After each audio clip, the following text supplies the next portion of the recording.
or it's CERES series. Yeah, the name of the local team is the Blaze, and it's an appropriate name because it was like 106 at 6 o'clock at night.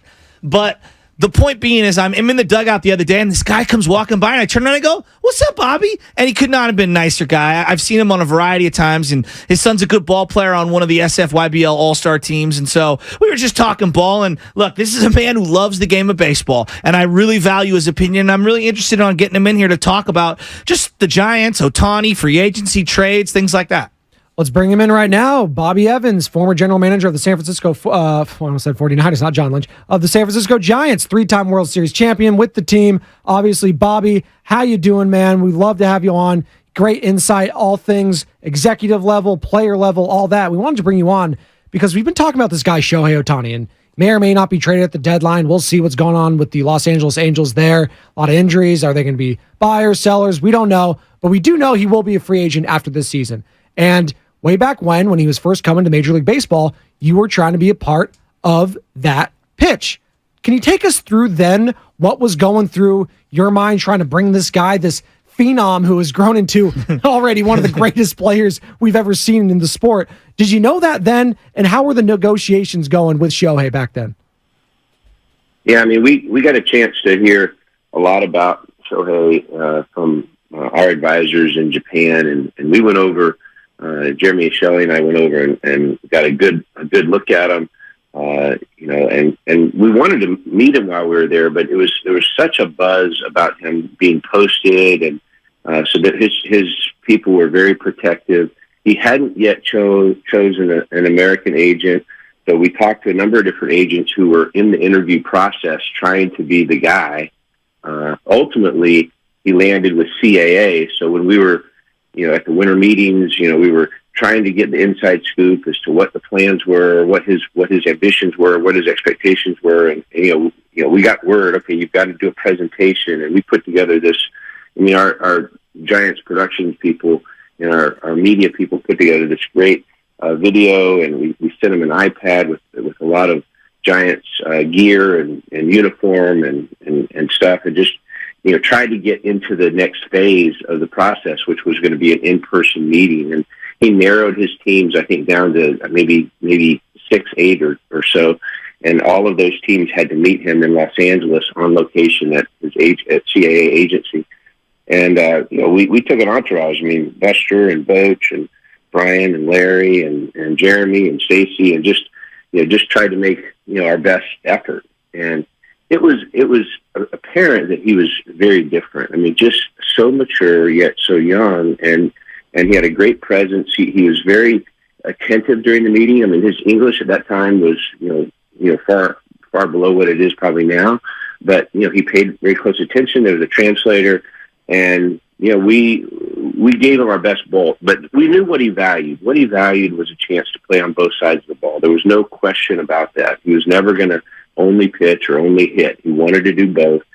And we knew that we had an uphill battle because we're the National League. And if he's going to hit on the days he's not pitching, he's got to play a position. And he seemed very concerned about his ability to play in the outfield or really anywhere else at that point. And I think that swayed him, because it wasn't a week later when he made the decision on the Angels, and all of us got those phone calls that we were going to hear something in the next 24 hours. And we started hearing rumors that he was getting a physical in LA. And so I think we were relieved it was the Angels and not the Dodgers, of course, but we were disappointed. I mean, we thought we had a lot to offer him. I think our market was ready to support him. I do think that, we had a good connection. I do think that, San Francisco, the organization, the history, I think it was going to be compelling for him. But ultimately, I think the Los Angeles market and the fact that the Angels hadn't had a premier Japanese player before, they really wanted to play that up. I know there's people really wanted to play that up in Japan. And so, we lost out. I mean, it was one of those things. But I think had the DH been removed or brought in, I should say, to the National League at that point, I think it could have been a game changer. I think it could have been the difference. I mean, it could have been a huge opportunity for us. But now that's the case. I mean, now he can go to any of the 30 teams and play on both sides of the ball without any issue as a DH or pitch. And And so I think he can really pick his spot and where he wants to be and who he wants to be with. It's very interesting to hear that you had Buster and Bochy and Larry Bear with you. Were you reporting to anyone else at that time? Were you firing it up the telephone pole, if you will, to someone else in the front office? Or was this like a Larry thing? I'm just curious on the hierarchy, because right now I'm still kind of confused on the Giants hierarchy. Well, I mean, anybody who knew anything about Ohtani was all in. So there was no having to convince anybody to be all in. I mean, Gotcha. The contract was not going to be overwhelming. It was the talent was unbelievable. The potential was great. So there was no flagpole that everybody was clearly unified. But Brian was the president of baseball operations. I mean, Larry was obviously the president of the club. So we had complete unity on this. I mean, I think the only debate that could have been internal at all is how do we make sure we find the right spot for him defensively to get those at bats. Knowing what you know now and seeing what he's done since coming into the league and having the DH, how should maybe the pitch this time be amended if you were running the Giants? Yeah, I mean, I don't know how much it needs to even be amended. I think it was a very, very easy conversation. I think that his only angle, other than being put on a team that has a chance to win, which is clearly a priority, I think is maybe going to be about how the rotation will be set up. I mean, will it be 5-man? Will it be 6-man? I think the other question might be about who's hitting around him. I think the other questions will be perhaps more by his staff that are really concerned about the marketing element, because there's so much upside for him on the marketing side that they're going to really want to understand that. I mean, it's ultimately Shohei's decision, but his people are going to advise him, on the financial benefits of whatever marketing opportunities there are, and I think that could have a swing impact. But I hope Shohei can be independent of that swing so that he can get the right team, the right situation. Former general manager of the San Francisco Giants, Bobby Evans, joining us now. We're discussing Shohei Ohtani, amongst other things. And listen, we're discussing Shohei because he'd be a rental if you traded for him now. Obviously, a free agent after the end of the year. And do you think acquiring a guy at the deadline like a Shohei, or hell, anyone for that matter, who's a rental type of player, do you think acquiring that guy, having those extra 2 months, if you will, to negotiate with him, does that help or matter at all?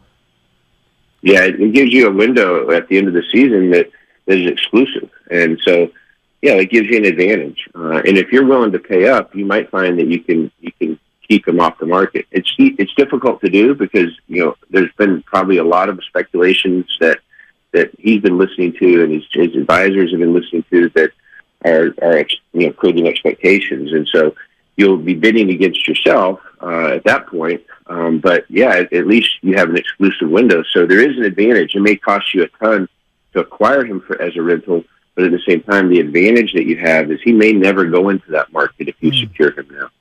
Yeah, there's no doubt about it. When you're running a team, right, and you're kind of running the numbers, if you will. I'm sure you guys do this for a lot of things. What goes into the metrics? Like, are you basing that on just wins and losses? What our payroll is going to be? Are you factoring in ticket revenue or merchandise revenue? Are those things just things that the media talks about that you guys really don't take into account? Like, when you're putting together a pitch for how much to spend on a player and you're trying to sell that to the ownership, how do you get all of that information together to make the most, profitable pitch forward for the player to actually come here? On the baseball side, we're focused primarily on what our payroll is going to look like now and over the next 10 or 12 years, depending on how long the deal is. We're also looking at the makeup of the club and the role he'll play.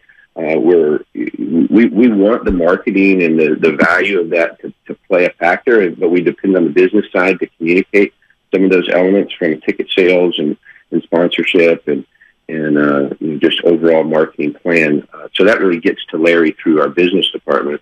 So we really put together the best baseball presentation we can, to help make sure we put the right number out there for the player. I mean, that's ultimately what you're trying to decide: how long and how much.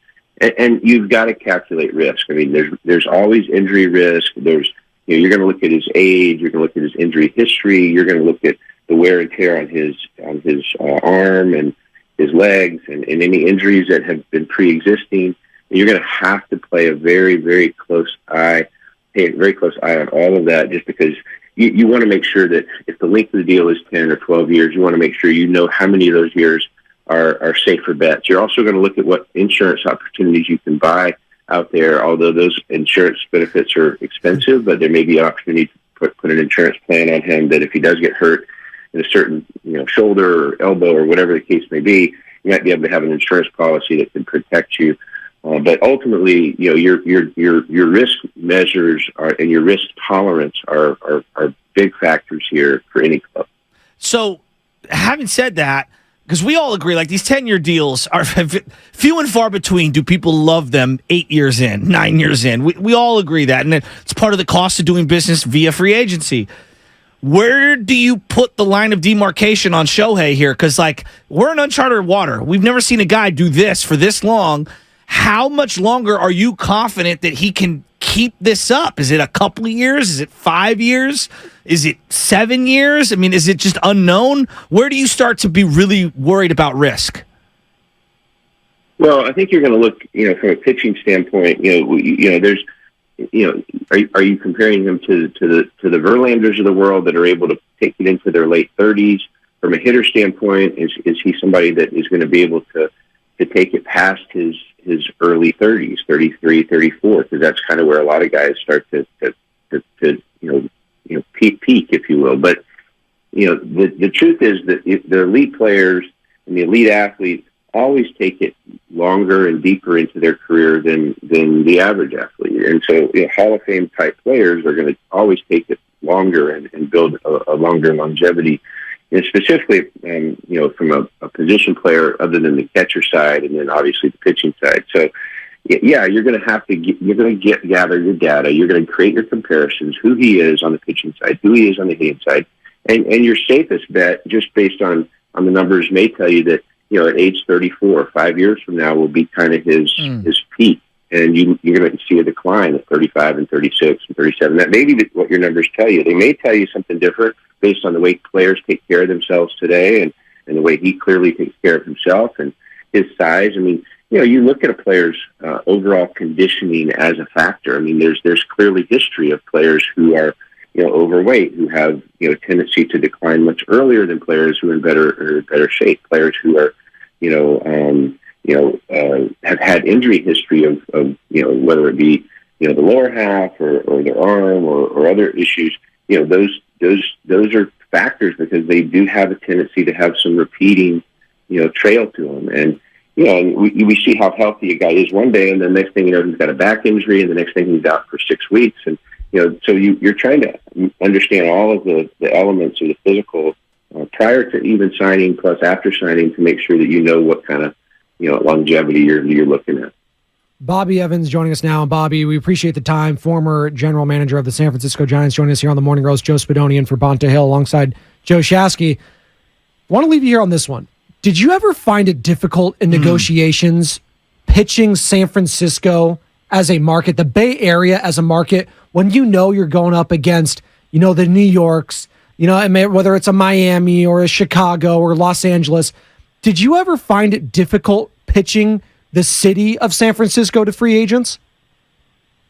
I think the real hard part was probably California taxes at times. Although I still, I could still work with a player to help them understand, we may have to pay a little bit more than Texas or Seattle, who have no state taxes. Sure, we can work those numbers with you to make sure that we're competitive. But what drew people here is the history of the organization, the orange and black, the name on the front of the jersey, the fan base, the fact that this ballpark's filled up, how beautiful this ballpark is, how beautiful this environment is for playing baseball at the big league level. And players, they can tell when they go to a big league ballpark. And there's unfortunately some cities that with beautiful ballparks but just don't fill up, and it just doesn't feel like the big leagues, right? Because there's 12,000 fans there. Well, nobody ever says that about San Francisco.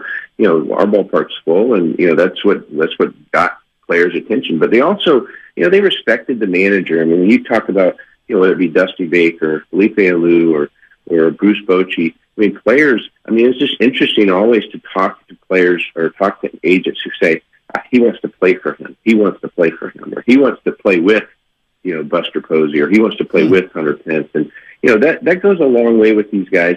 I mean, the one thing that, that I was disappointed at is one time we were pursuing a left-handed hitter who I thought had a chance to hit a ton of balls into the cove.